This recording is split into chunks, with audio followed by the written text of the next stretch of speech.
Y pasamos ya a la segunda parte de este episodio número 84 del Bar Celeste. En la primera, Fernando y yo hablamos acerca del partido que el Celta perdió en Mestalla frente al Valencia por 2-0 en esos fatídicos minutos de tiempo añadido. Y ahora vamos a mantener en esta segunda parte una conversación con nuestro amigo y colaborador del Bar Celeste, Rafa Valero, que ya está preparado en Vigo. Antes de presentarlo, quiero, por supuesto, hablar acerca de cómo podéis seguir a Rafa, tanto en Twitter como, por supuesto, en Radio Marca, en sus artículos en Marca también y especialmente en el CIES Podcast, ciespodcast.es, que es un programa que yo sigo a diario para estar al día acerca de lo que se cuece en el Celta y también en la ciudad de Vigo. ciespodcast.es. Y ya damos la bienvenida desde Vigo a Rafa Valero. Rafa, ¿cómo estamos?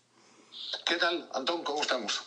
Pues por aquí con frío, aunque ya se ha ido la nieve, como decíamos en la primera parte del programa, y con una cierta decepción por esa derrota del Real Club Celta ahí in extremis en los últimos minutos frente al Valencia. Rafa, ¿tú veías venir ese gol y ese segundo gol o realmente pensabas que el Celta iba a sacar ese punto? Pues la verdad es que como el Celta aguantó hasta el minuto 92, yo pensé que el Celta al final se iba a llevar ese empate, ¿no? El partido, la verdad, en el minuto 65, que es el minuto en el que expulsan a Rubén Blanco, el partido iba directo hacia un 0-0, ¿no? Porque ninguno de los dos estaba jugando, no sé si coincides a nada, era un partido sin ocasiones, un partido feo para el espectador, pues me imagino que lo estarían siguiendo los seguidores del Celta y los seguidores del Valencia, poco más, ¿no? Un partido muy poco vistoso. Sí es cierto que el Celta mejoró algo en la segunda parte, pero bueno, el partido se muere con esa jugada polémica. He hablado con mucha gente en estas últimas horas y he visto también la repetición varias veces y hoy, por ejemplo, en el capítulo de hoy de Ciesa Podcast, como cada lunes hablábamos con Javier Mateno, que es el mejor portero de toda la historia del Celta, y bueno, pues Mate tampoco lo tenía nada claro si había sido falta o no. Bueno, independientemente de eso, yo creo que la jugada, por cómo era, si el árbitro está tan cerca y la ve, pues no tiene por qué luego, a pesar de que el VAR le requiera que la revise, no tiene por qué hacerlo. Y además de todo eso, yo creo que la jugada, Maxi Gómez no da franco a puerta, no se va a quedar solo ante el portero. Él se va escorando y hay dos jugadores del Celta que ya le están tapando, ¿no? Entonces a lo mejor no era cartulina roja, pero bueno, lo cierto es que el partido ahí se muere. Yo creo que Coudet se equivoca también, en esos últimos 25 minutos, porque juega a 10 futbolistas o a 9 futbolistas más el portero del 9 futbolistas de campo más el portero del larguero, ¿no? Prácticamente, y juega únicamente a que no pase nada, a defender. Y bueno, pues lo que suele pasar, ¿no? Cuando juegas eso, aunque el Valencia es un equipo muy tocado y demás, pues te puede hacer gol. Lo hizo en el 92 y lo peor es que hace en el 97, que supone perder el gol average particular, que estas cosas no le damos importancia en el mes de febrero, ¿no? Pero imagínate tú, Dios quiera que no, y espero, y además yo creo que no va a pasar, pero que allá por el mes de mayo te la juegues a un empate directo, ¿no?, con el Valencia. Pues esas cosas hay que controlarlas también. El partido yo creo que iba a ser un partido para 0-0. Yo creo que si no expulsan a Rubén hubiese acabado el partido 0-0. Y de hecho, aún expulsando a Rubén Blanco, quizá a Rubén Gómez, yo creo no, el partido estuvo a punto de reflejar ese marcador. Yo creo que habría sido lo justo visto lo visto sobre el terreno de juego. También estoy totalmente de acuerdo, y lo dije en la primera parte de este episodio del Bar Celeste, en que Coudet se equivoca en la manera en la que se enfrenta a esa inferioridad numérica contra un Valencia, que no era un Valencia glorioso ni mucho menos, y los dos equipos jugaron un partido muy anodino, de esos partidos que, como tú dices, pues los ven los seguidores más acérrimos de los dos equipos porque juegan esos equipos, que no veo yo qué interés puede tener un partido así para un aficionado chino o estadounidense o de cualquier otro lugar de España, incluso diría. ¿A ti te parece, Rafa, independientemente de lo que ocurrió ayer en esa decisión importante que cambió el signo del partido en muchos sentidos, ¿tú crees que en España el VAR se utiliza mal? Totalmente. Y cada año peor. Y no lo entiendo, la verdad, porque yo soy una persona que cree firmemente en el avance, ¿no? Y en el que todos los medios tecnológicos que pongan a tu mano, utilízalos, ¿no? Y yo creo que cada año se está utilizando peor el VAR. Yo creo que el primer año funcionó relativamente bien, el año pasado tuvo muchísimas carencias y yo creo que este año aún hay más. Porque además sucede una cosa, y es que la práctica totalidad, no era el caso de este sábado, pero la práctica totalidad o la casi totalidad de árbitros que están en el VAR son árbitros en activo. Y ya sabes aquel dicho, ¿no?, que hay en España de entre bomberos no nos vamos a pisar la manguera. Entonces, si un árbitro te dice desde la sala VAR que tú vayas a revisar una jugada, ¿no?, lo normal es que le des la razón al compañero que cuando te advierte que vayas a revisar esa jugada es porque él entiende que, bueno, pues en el caso de Rubén Blanco, porque hay una falta y que debe ser sancionada con cartulina roja, porque ya sabes que él interviene o el VAR interviene porque es una falta punible con cartulina roja. No, si fuese una falta normal, no intervendría el VAR, ¿no? Yo creo que cada año se utiliza peor. No digo que al Celta la haya perjudicado especialmente a lo largo. Creo que la ha perjudicado prácticamente a los mismos equipos o a todos los equipos, bueno, menos a los de casi siempre, ¿no?, por igual. Y creo que una herramienta que era estupenda, pues no se está utilizando bien. Y me preocupa además que cada año se utilice peor.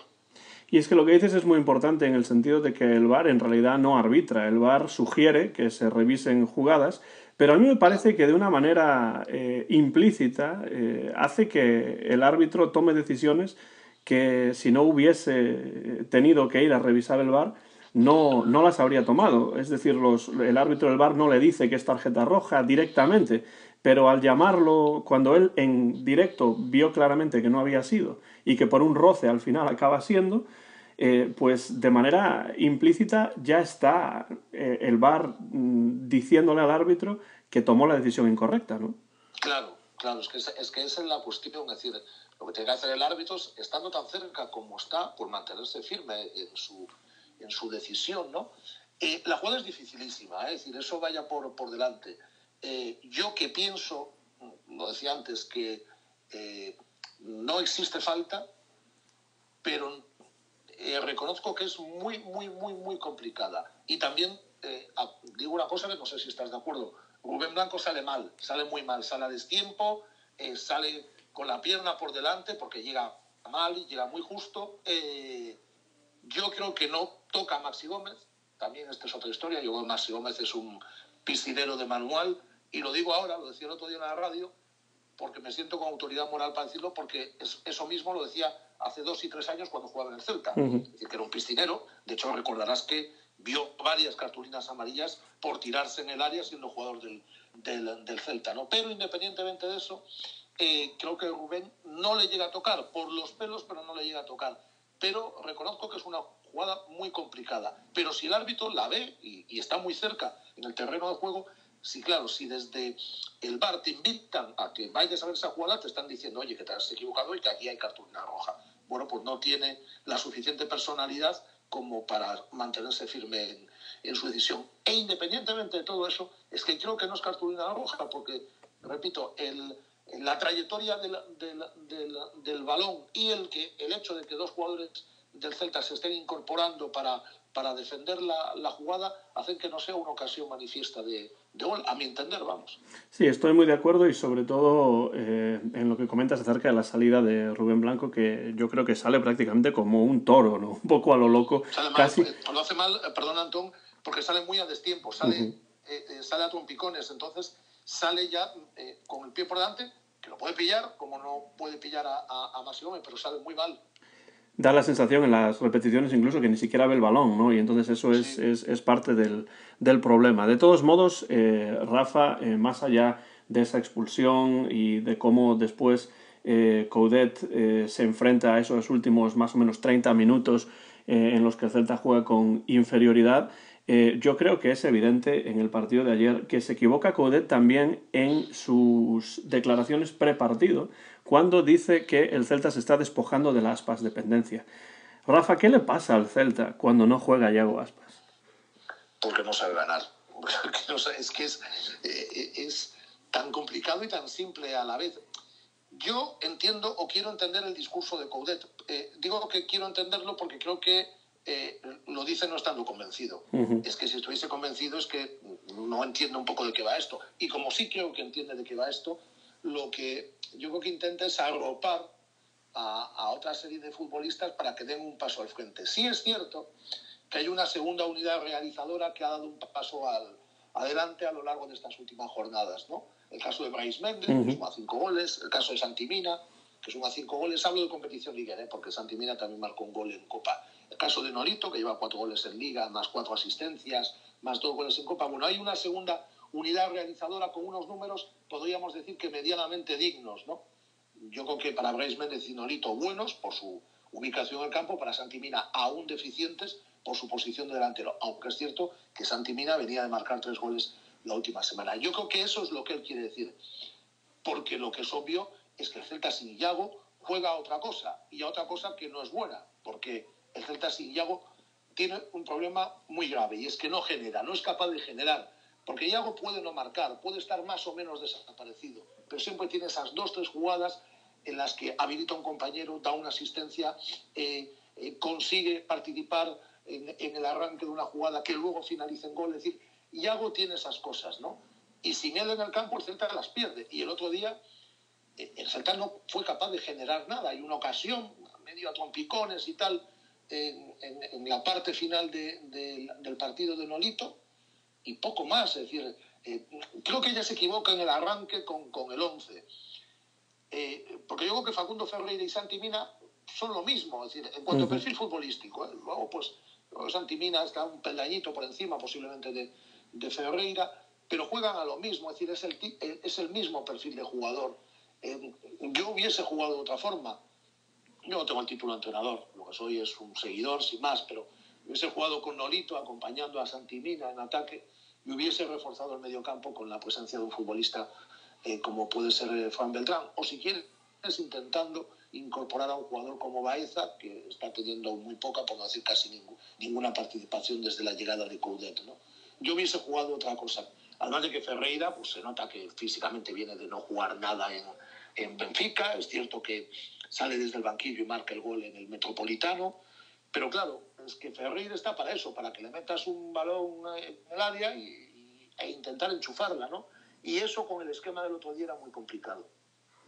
Sí, estoy muy de acuerdo con eso. De hecho, a mí me sorprendió que saliesen los dos jugadores nuevos, las dos nuevas incorporaciones, Ferreira y Solari al mismo tiempo en el 11. Yo pensé que alguno de ellos saldría... A mí Solari, por ejemplo, me gustó los días que salió desde el banquillo, un par de asistencia participativo, pero el otro día saliendo de cara, pues no me dijo mucho. Es decir, creo que firmó un partido bastante mediocre, es decir, como casi todo el equipo.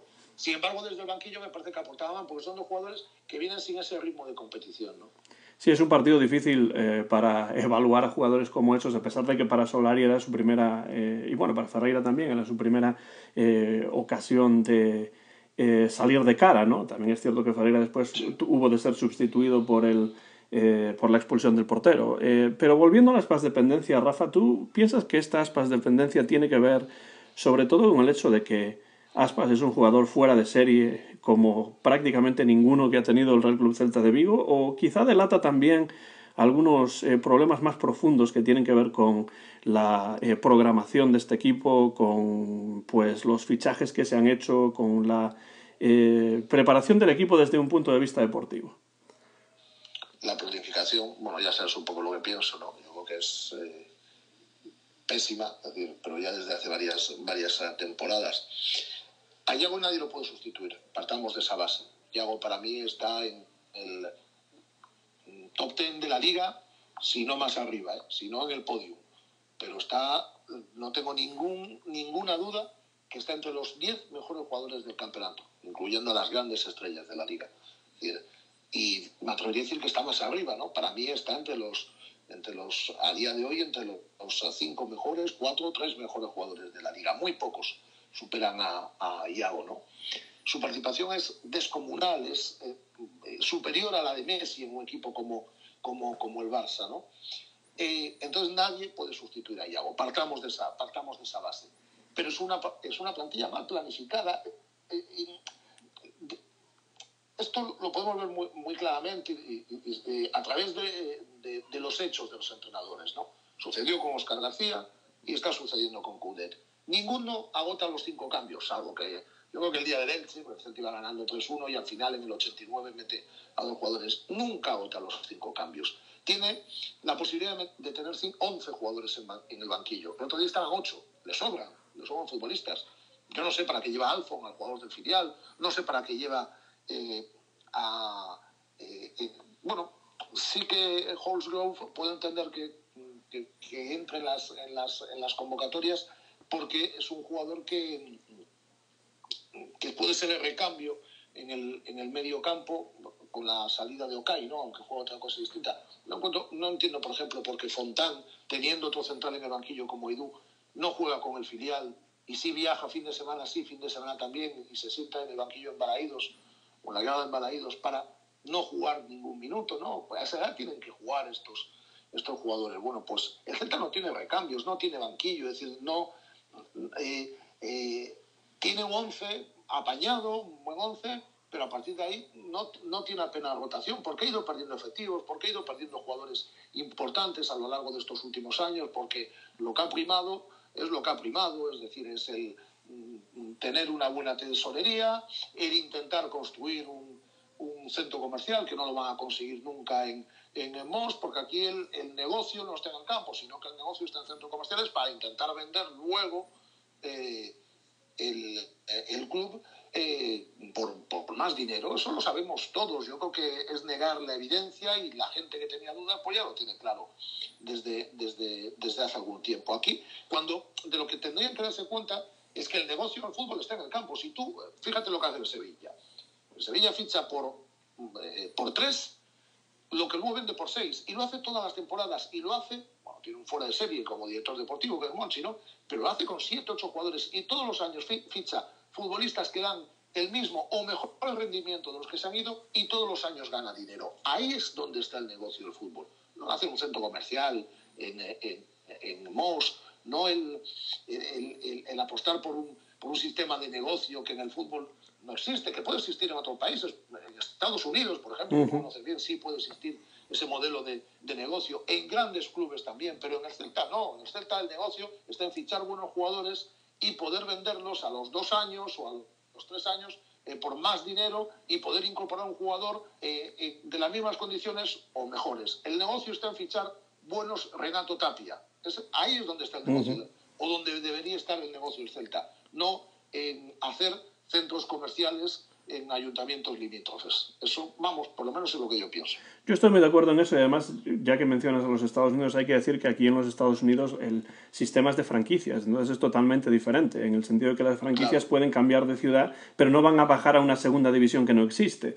Entonces, en el caso del fútbol, yo siempre he dicho, y lo he dicho muchas veces aquí en el Barceleste, que yo creo que el rendimiento económico tiene que ir de la mano del rendimiento deportivo, porque un Celta en segunda división o un Deportivo de La Coruña en segunda división B no son rentables en realidad, más allá de los intereses que los aficionados puedan tener en ver los partidos. Pero si el Celta baja a segunda división, evidentemente su valor se rebaja muchísimo, con lo cual jamás he entendido esa idea de que uno pueda hacer negocio con el equipo sin pensar en una planificación deportiva seria. Se dice también, Rafa, y lo he escuchado a muchos de tus compañeros periodistas, que el Celta apuesta por la cantera, pero yo me pregunto hasta qué punto esto es cierto, si tenemos en cuenta que Coudet está teniendo que llamar para el primer equipo a jugadores que después acaban por no jugar y por tanto acaban por tampoco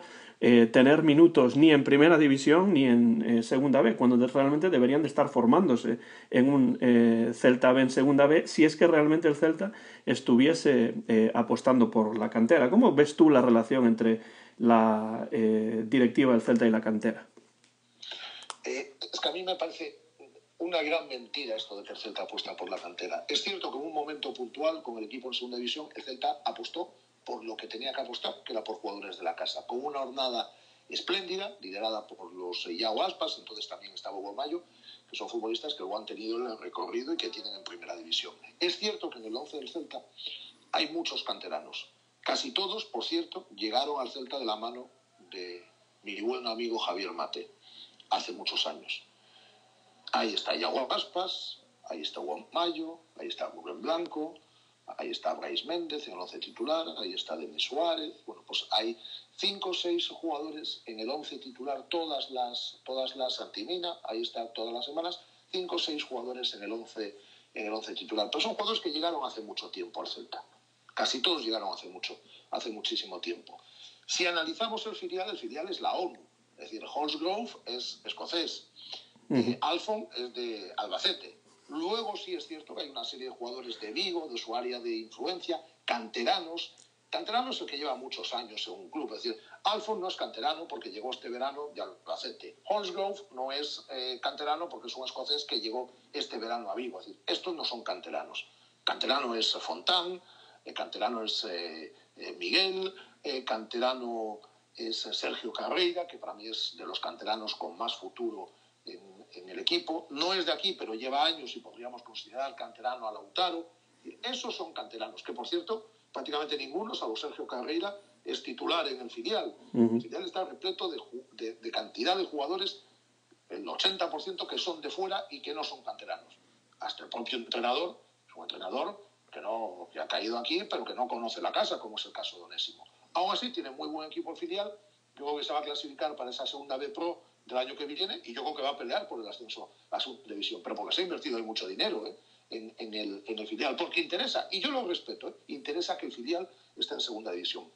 Pero no me vendan que eso se hace desde la cantera. No, eso no es cantera. Es decir, el Celta B no es cantera a día de hoy. ¿Que hay canteranos en el primer equipo? ¿Que hace un montón de años que siempre hay canteranos en el primer equipo? Sí, pero gente que ya estaba antes. No es filosofía de ahora. Es decir, este Consejo de Administración apostó en su momento, porque no le quedaba otra, por la cantera. Pero que no me vendan que este es un club de cantera, pues una gran mentira. Una gran mentira que, bueno, que por mucho...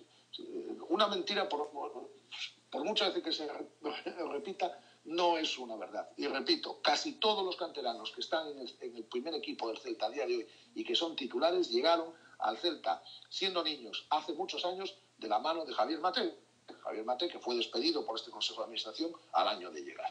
Y los otros están por necesidad y muchos de ellos prácticamente sin jugar, lo cual debilita realmente a ese Celta B que tiene que subir a segunda división. Que tienen muy buena pinta, que son de aquí, repito, los Fontán, los Gabriel Veiga, los Sergio Carreira, Miguel, esta gente que tiene futuro, que son de aquí, pero que curiosamente, salvo Sergio Carreira, ninguno es indiscutible en el filial, que estos sí que son chavales, que yo creo que tendrían que jugar en el filial, no tienen que venir jugadores de fuera a quitarle el puesto a estos futbolistas, y que además han demostrado que tienen condiciones para llegar a primera división, y lo hicieron con Óscar García. Coudet no apuesta por la cantera, yo creo que ya es evidente, ya lo hemos visto. Y me dirá la gente, ¿cómo que no apuesta por la cantera si hay 6 canteranos todos los domingos el 11? Repito, esos ya estaban. Apostar por la cantera es darle minutos a Sergio Carreira, darle minutos a Fontán, darle minutos a Gabriel Veiga, darle minutos a Miguel. Eso es apostar por la cantera, y eso no lo está haciendo Coudet. Yo creo que tiene mucho que ver también con lo que ya hablábamos anteriormente acerca de la planificación deportiva deficiente, porque, claro, el Celta, después del desastre que casi se completó el año pasado, en la parte final de la temporada, cuando el Celta estuvo muy cerca de bajar a segunda división, uno pensaba que pues quizá las cosas cambiarían, que se haría un equipo un poco más serio, pero llegamos al mercado de invierno, Rafa, y nos damos cuenta de que, bueno, ya nos dábamos cuenta antes, pero en el mercado de invierno ha habido situaciones muy compleja comprensión para el aficionado, más allá de que pues pueda haber cosas detrás de las puertas que uno no sabe, detrás de las cortinas, en bambalinas y todas esas cosas, ¿no? Pero me gustaría saber, y no hemos tenido la oportunidad de hablar de esto en el programa contigo, Rafa, es cuál es tu valoración de lo que el Celta ha hecho, su actuación durante este mercado de invierno, en el que han salido jugadores y han llegado otros, pero yo tengo la sensación, y lo he dicho en varias ocasiones en el programa también, de que el Celta, sobre el papel, tiene peor equipo en estos momentos que incluso al principio de la temporada. Sí, yo también lo creo. Nadie entiende lo que sucedió con Olaza, salvo que el Celta nunca llegase a estar convencido de que Olaza era un lateral izquierdo para ellos y que ha ido estirando el chicle hasta donde ha podido. Entonces, flaco favor le han hecho un chaval implicado en la ciudad y en el equipo. Yo creo que Aaron Martín, que no es mal lateral izquierdo, no mejora a Lucas Olaza. Facundo Ferreira tenía los números que tenía las últimas temporadas en el Español y en el Benfica, ¿no? Bueno, pues es cierto que debutó y a los 10 minutos hizo un gol. Bueno, pues veremos, ojalá nos equivoquemos, pero Facundo Ferreira es lo que es. Se fue Okai, que a mí me parece un buen futbolista, pero desde hace un par de años desmotivado, totalmente desmotivado, una pena. Desde que el año pasado no era titularísimo, se fue cayendo, y este año la verdad es que no ha aportado prácticamente nada. Y llega Solari, que es un jugador que desde su lesión importante no ha rendido en Argentina de la misma manera, que ha salido muy tarde de Argentina, yo creo que eso es un dato, y que llega, bueno, pues porque le gusta el entrenador, ¿no? Pero, bueno, es un futbolista que yo creo que puede ayudar principalmente desde el banquillo, pero no me parece mejor que lo que hay en el campo, o lo que había en el campo hasta diciembre. Yo no creo que el Celta tenga mejor plantilla a día de hoy que el día 31 de diciembre. Sin embargo, sí que creo, y lo dije en su momento, es decir, porque una cosa no quita la otra, ¿no? Que el pasado invierno, hace un año, el Celta sí que acertó los fichajes, ¿no? Es decir, en su momento, con los 3 jugadores que llegaron el año pasado, el Celta sí que había acertado. Bueno, pues yo creo que este año no ha mejorado la plantilla. Yo sé también, Rafa, por seguir el CIAS Podcast y tus varios comentarios al respecto, que tú estás muy dolido por la situación de esos 2 jugadores del Celta que están separados de la plantilla, que entrenan por separado, que los tienen pues en el ostracismo, Costas y Sáenz, y me gustaría que me explicases, si es que puedes, claro, porque esto es bastante complicado. ¿Cómo se puede entender que ese tipo de prácticas que se han hecho bastante comunes en el Celta en las últimas temporadas puedan realmente ayudar al equipo o a los jugadores? Es decir, ¿de dónde viene esta idea de que es posible, como tengo bajo contrato a un jugador, separarlo del equipo, relegarlo al ostracismo y vender eso como si fuese algo normal? ¿Hay algo que los aficionados como yo, que están a 5.000 millas de distancia de Vigo, no saben o no comprenden, o es una locura desde cualquier punto de vista? En el Celta, si no sigues las directrices de la propiedad, pasan estas cosas. No son los primeros a los que le sucede. Le sucedió a Radoya, le sucedió a Sergi Gómez, le sucedió a Johnny, aunque en el caso de Johnny y Sergi Gómez pudieron salir antes del principio de temporada. Le sucedió a Radoya, que se tiró un año en la grada, y le está sucediendo a estos 2 futbolistas. Yo creo que tú me vas conociendo un poco, y la gente que me vaya conociendo y la gente cercana a mí, eso sí que lo sabe. Yo ante lo que me revelo es ante la injusticia. Y la injusticia me da igual que sea con gente que es millonaria, y estos 2 jugadores son millonarios, que con alguien con necesidad, ¿no? con verdadera necesidad. Pero la injusticia es injusticia. Es decir, partamos de esa base. Da igual, en este caso, de la situación económica de cada uno. Yo a Jorge Sáenz no lo conozco de nada, no he hablado con él en la vida, porque vivimos una temporada tan irregular que no hay contacto, ya sabes, con los profesionales y demás. Entonces yo con Jorge Sáenz no he cruzado una palabra en mi vida, lo digo porque dirán, es amigo de él. No, sí que conozco y tengo buena relación, aunque hace tiempo que no hablo, con David Costas.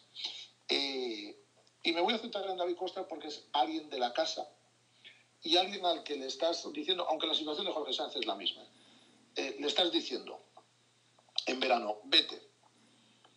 Y él dice, vale, si no contáis conmigo, me voy. Darme la carta de libertad y yo elijo el equipo al que me voy. No. Elegimos a nosotros porque queremos sacar algo de dinero por ti, que te quedan dos temporadas. El futbolista está en su derecho de decir, no, o elijo yo mi futuro o no me voy porque tengo 2 años de contrato. Entonces le dicen, vale, quédate aquí. Pero no vas a jugar ni un minuto. Ahí empiezan a presionar. El jugador se queda y no juega ningún minuto. Se acerca diciembre y le dicen, oye, queremos que te vayas. El jugador vuelve a decir lo mismo. Y además le dicen, y no vas a entrenar con tus compañeros, trabajarás afuera del grupo, en horarios distintos, vas a trabajar de lunes a domingo, lo vas a hacer en doble sesión, etcétera, etcétera. Bueno, eso vulnera el estatuto de los futbolistas.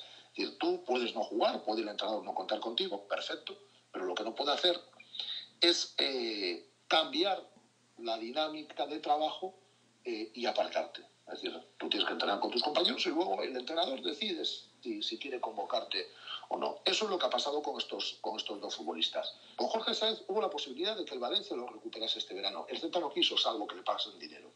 Bueno, pues al final te has comido al jugador un año para que no juegue y vuelva al Valencia este verano. Claro, pues el carreo de Jorge Sáenz también es importante, según parece. Y luego lo que me parece más triste es que Coudet, que ha sido futbolista hasta anteayer, no se ponga del lado de los profesionales.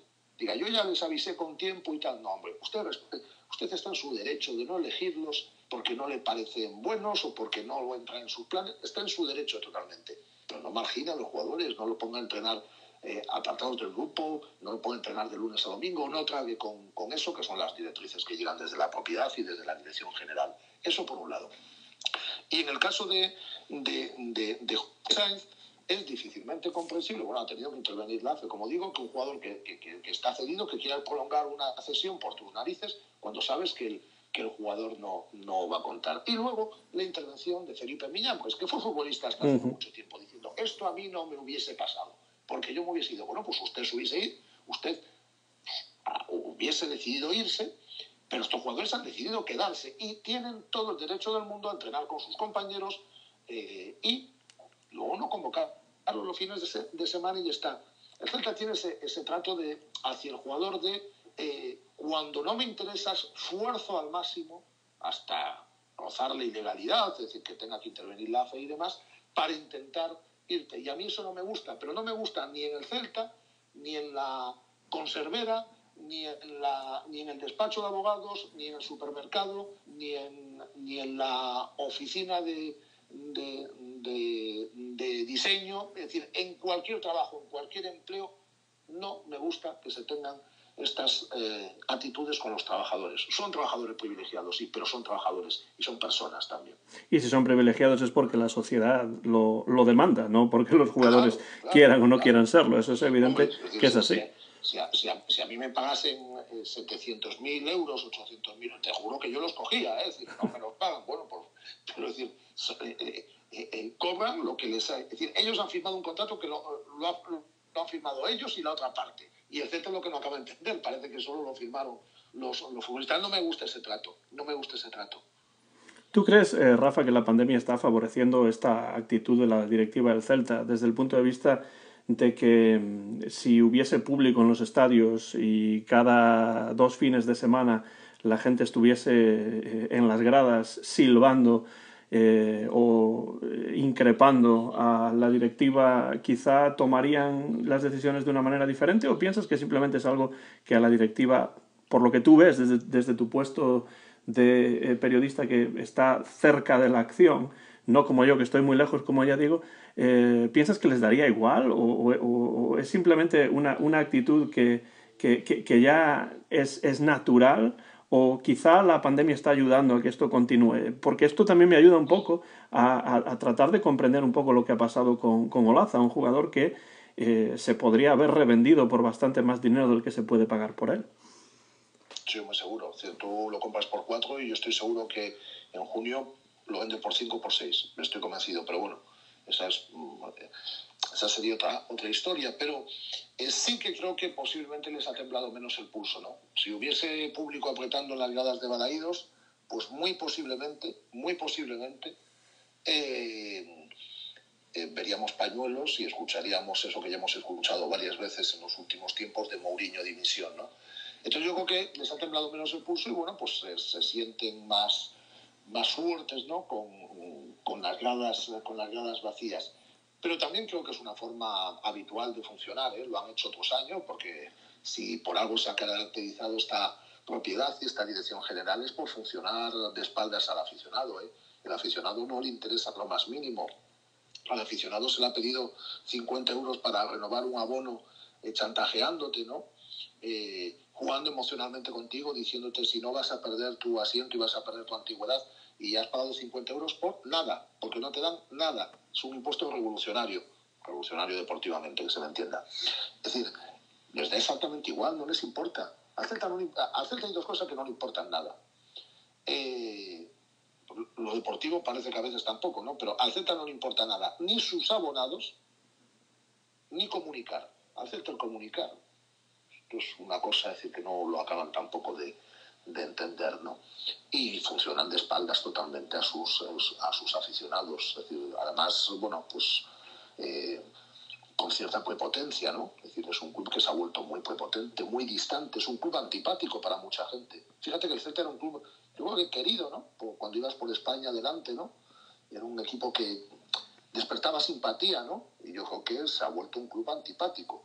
El Celta no se ha vuelto antipático, ¿no? El Celta sigue siendo igual y sigue siendo el mismo y sigue teniendo su gente y sus aficionados, pero sí que tiene una propiedad que es antipática y que eso se traslada, como es un club además tan presidencialista, ¿no? Eso al final se traslada a la opinión pública. Lo de los abonados creo que no es nada nuevo, porque yo recuerdo desde siempre que a los abonados prácticamente nunca se los tenía en cuenta para nada. Eran los paganinis que después tenían que pagar también días del club y nunca se contaba con ellos hasta que las cosas iban mal, y entonces había que llamar a la afición, y al final pues los que entraban en el campo no eran solamente, o los que estaban beneficiados de todo esto, no eran los que llevaban años y años y años pagando, sino otros que llegaban porque había que rellenar el estadio, y entonces daban... Totalmente de acuerdo. Pero me refiero que esto no es nuevo, pero lo que sí me parece más nuevo es lo que comentas acerca de la comunicación, porque estamos en lo que se llama la era de la comunicación, tenemos las redes sociales, y entonces ahora parece, no sé qué te parece a ti, Rafa, como periodista durante tantos años, da la sensación de que los clubes de fútbol, no solo el Celta, pero en general, en España e incluso en otras partes del mundo también, que piensan que no necesitan a los periodistas ya, porque tienen sus propias redes sociales, tienen sus propios expertos en mercadotecnia, y da la sensación de que la prepotencia viene un poco de esta idea de suficiencia. No necesito a los medios porque ya tengo yo los míos propios. Totalmente. Comentaba con una persona muy conocida esta tarde que yo cuando hubo muchos años haciendo información del Celta, pero yo tengo muchos amigos en el Eurocelta. Fue una época muy importante para el club, y en el cual yo trabajaba entonces en Marca y en la cadena COPE. Hicimos un montón de cosas con esos jugadores. De hecho, soy muy amigo de muchos de ellos, y en el caso de uno en concreto, como es Alexander Mostovoy, conjuntamente con Víctor López somos sus biógrafos aquí en España, ¿no? Escribimos su biografía autorizada. Aquellos jugadores que no va a volver a disponer de un equipo como aquel, estaba repleto de figuras, ¿no? Y sin embargo eran súper accesibles. Hemos hecho reportajes a ti que te gusta mucho la música, con Mostovoy, Mitchell, Makelele, Carpin disfrazándolos como los Beatles. Hemos disfrazado de mago a Mostovoy, fíjate que era raro Mostovoy, lo hemos disfrazado de mago, lo disfrazamos de zar. Llevamos a pistas de cara a los jugadores, es decir, los disfrazábamos para el periódico. Es decir, en la COPE, que entonces trabajaba yo con José María García, los llamábamos a la 1 de la mañana y a la 1 de la mañana se ponían en directo al teléfono. Bueno, yo sé que eso ahora no puede funcionar así porque hay muchos más medios por las redes sociales y demás, pero ahora ellos funcionan con sus redes, con sus medios y bueno, creen que es su forma de comunicar. Es decir, yo creo que es un gravísimo error, ¿no? Es decir, porque es una información que llega sesgada, que además muchas veces ni tan siquiera está hecha por profesionales o por profesionales con cierto recorrido, reconocidos. Bueno, pero eso no pasa en el Celta solo, ¿eh? Eso pasa en la práctica totalidad de clubes de fútbol, ¿no? Y eso a mí también me ha ido alejando mucho, ¿no? Yo sigo haciendo mucha información deportiva, ¿no? Pero a mí, con el paso de los años, que es algo que ya llevaba haciendo otros años, pero me ha ido acercando, como tú bien sabes, también a otros ámbitos, ¿no? Al ámbito de la cultura, de la literatura, de la música, es decir, que son cosas que que a mí me gustaban mucho, pues, y que ahora me gusta mucho más, pues porque yo me siento cada vez más cómodo hablando con escritores, con músicos, con gente del cine, que además te da un montón de facilidades para poder hacer entrevistas y tienen conversaciones bien interesantes, pues que hablando con gente del deporte, ¿no? Yo creo que nos ha ido alejando prácticamente a todos. Es decir, es no entender cómo funciona esto. Es decir, el periodismo sigue siendo fundamental. También es cierto que el periodismo hemos ido cediendo, ¿no? Hemos ido dando muchos pasos atrás con el paso de los años. Hemos ido cediendo terreno por la precariedad laboral que hay dentro del periodismo, por la precariedad que hay dentro de las empresas, por los acuerdos que hay de empresas con clubes de fútbol, en este caso, es decir, por el miedo a las represalias. Podría dar una charla y podría dar un máster de lo que son las represalias y de lo que son el intentar jugar con tu puesto de trabajo, ¿no? Y hay gente que va haciendo terreno y hay gente que tiene miedo y este periodismo no tiene nada que ver con el que había antes y los clubes se han aprovechado bien de ello. Vivimos en una sociedad en cuanto a comunicación en general, pero ya que hablamos del fútbol en concreto, infinitamente peor, pero infinitamente peor a lo que había hace 20 años. Esto tiene su reflejo también en el mundo universitario aquí en los Estados Unidos y seguramente también en Europa, sin ninguna duda. Da la sensación, para ir terminando ya, Rafa, porque sé que tienes otras cosas que hacer, pero hay un par de preguntas más que te quería hacer. Una de ellas tiene que ver con esto que comentas. Da la sensación desde fuera, leyendo los periódicos vigueses y escuchando algunos de los medios vigueses, que hay una total polarización en el ámbito de lo que tiene que ver con las relaciones entre el Celta y el Concello de Vigo. Da la sensación de que si uno defiende a Caballero tiene que atacar a Mourinho, si es partidario de Mourinho tiene que atacar a Abel Caballero. ¿Cómo ves tú esto? Es decir, ¿crees que es posible mantener una visión más crítica que te pueda permitir criticar las cosas que deben ser criticables de ambos, o es algo que no se hace por ciertos intereses que puede haber por ahí? Yo te puedo decir una cosa, y es mi experiencia personal, y que cada uno piense lo que le dé la gana, porque como ya no tengo por qué dar explicaciones, y porque como es un tema que me llega a agotar, el Celta ejerce presión para no ser criticado. Lo sé porque lo he vivido. Es decir, el Celta ejerce presión para no ser criticado. Yo creo, a mí no me ha pasado, es decir, yo creo que el Concello de Vigo no la ejerce. Es decir, yo creo que el Concello de Vigo deja que sus profesionales funcionen libremente. ¿Esto es algo, Rafa, que tiene que ver con el presente Concello de Vigo, o es algo que tú has visto a lo largo de la historia de las diferentes administraciones? No, yo hablo, en este caso estoy hablando del presente. Yo antes yo creo que en el Celta se admitía más las críticas, de verdad. Es decir, yo el último año, yo no tuve una muy buena relación con él, pero el último año de Horacio Gómez estuve vetado por él. No le habían gustado yo ahora tengo una muy buena relación y la tuve durante todo el tiempo que estuvo Horacio Gómez en el Celta, pero el último año, bueno, pues estuve vetado, semi-vetado, ¿no? Pero sí que se permitía decir cosas y se ejercía menos presión sobre los medios para callar esas voces críticas. Yo eso lo he vivido con el Celta. Yo eso lo he vivido con el Celta. Lo sabe todo el mundo, es decir, no estoy descubriendo absolutamente nada. Y yo creo que eso no pasa con el Concello. Yo, sinceramente, no veo al Concello de Vigo quitando y poniendo periodistas. Y si veo al Celta haciéndolo. ¿Y eso? No sé si quitando y poniendo periodistas, pero sí intentando que se pueda escuchar menos a periodistas críticos. Esa es la sensación que uno tiene desde lejos y, bueno, pues... Que luego estarás de acuerdo con Mourinho y con Abel Caballero, es decir, o no estarás de acuerdo. Eso ya es lo de menos, pero yo hablo de mi experiencia. Es decir, mi experiencia es esa, es decir, que si no gusta lo que dices en el Celta, te buscan las cosquillas, y yo creo, por lo que veo alrededor, es decir, que eso no pasa por el Concilio de Vigo.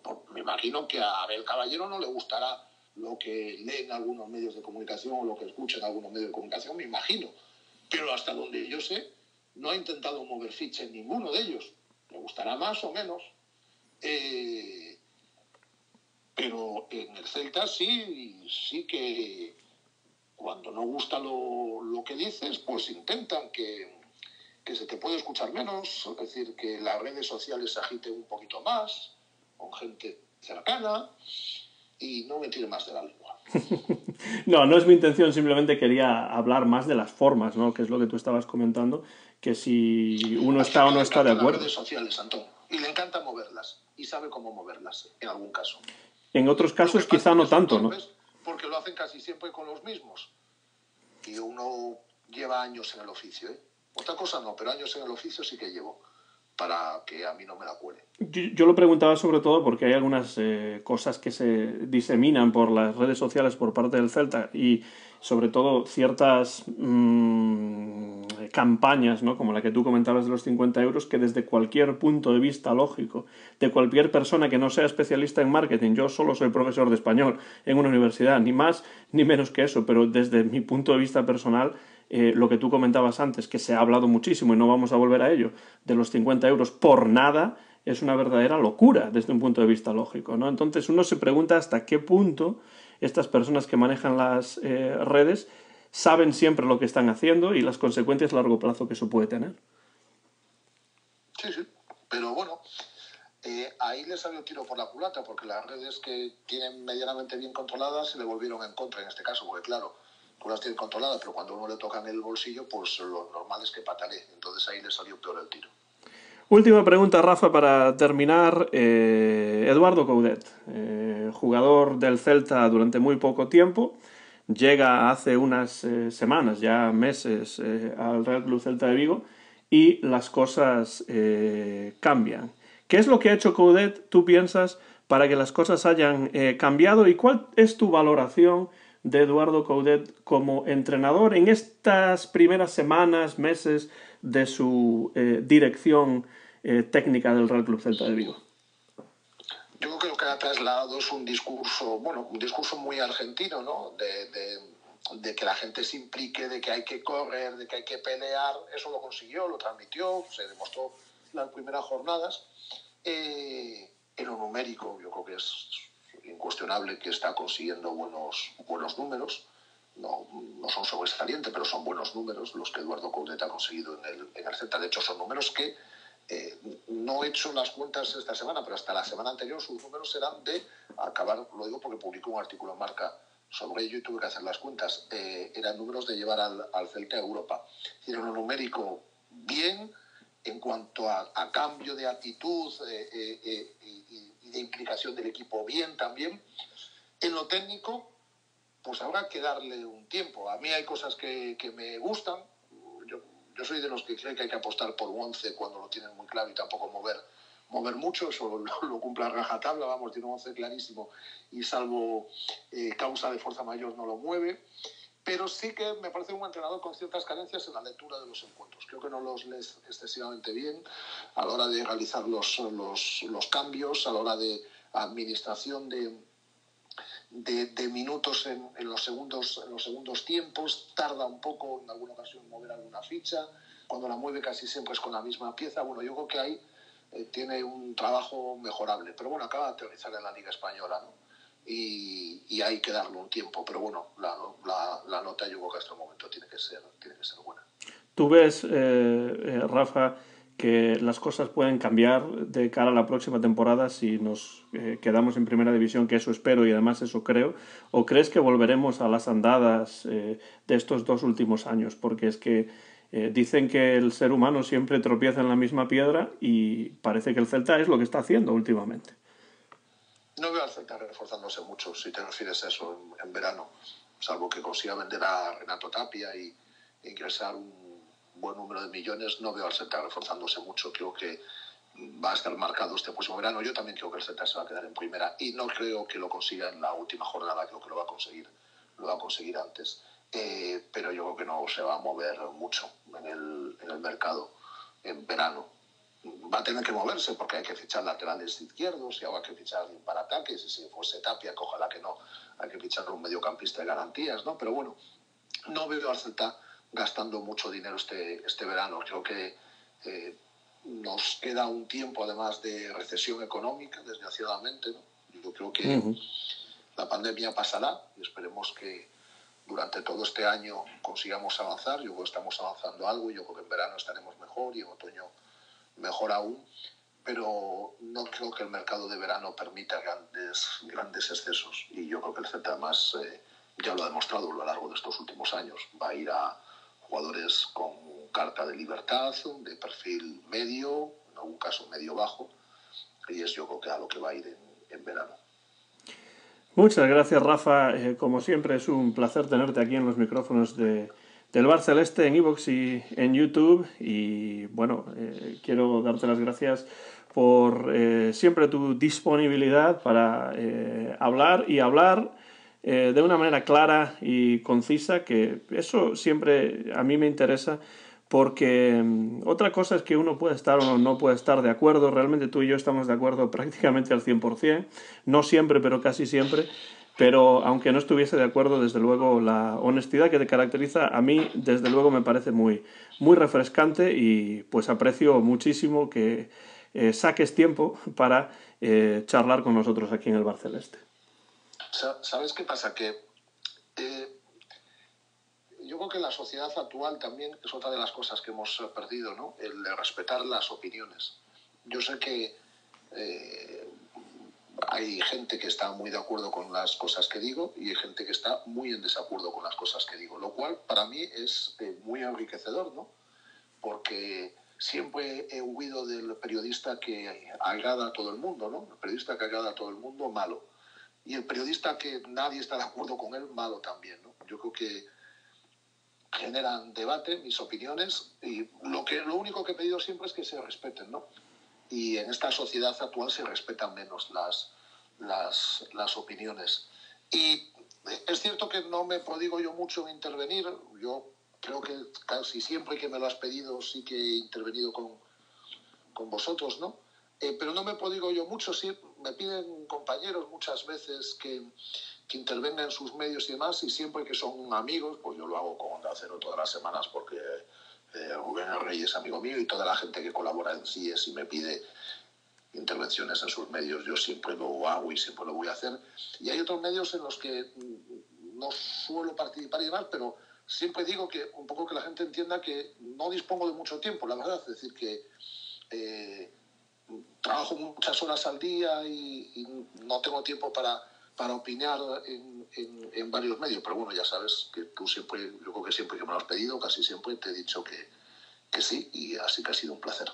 Pues para nosotros también, Rafa, y nada, pues te esperamos en un futuro, y por supuesto a toda la audiencia quiero recomendar que lea a Rafa Valero en Marca, que también lo escuche en Radio Marca y sobre todo en CIES Podcast, que podéis encontrar en el ciespodcast.es, ciespodcast.es. Lo voy a decir una vez más porque casi me salió mal, ciespodcast.es. Yo lo hago a diario y siempre es un placer estar en contacto con la actualidad, no solamente deportiva, sino también cultural y noticiosa de la ciudad de Vigo, para quienes estamos lejos y también para quienes estás más cerca. Tú eres parte activa del Bar Celeste, que ahí estás con tus músicos insólitos, y en los próximos días grabaremos una nueva intervención, y ahí está tu padre, Antonio García Teijeiro, también, al que echamos de menos en el estudio.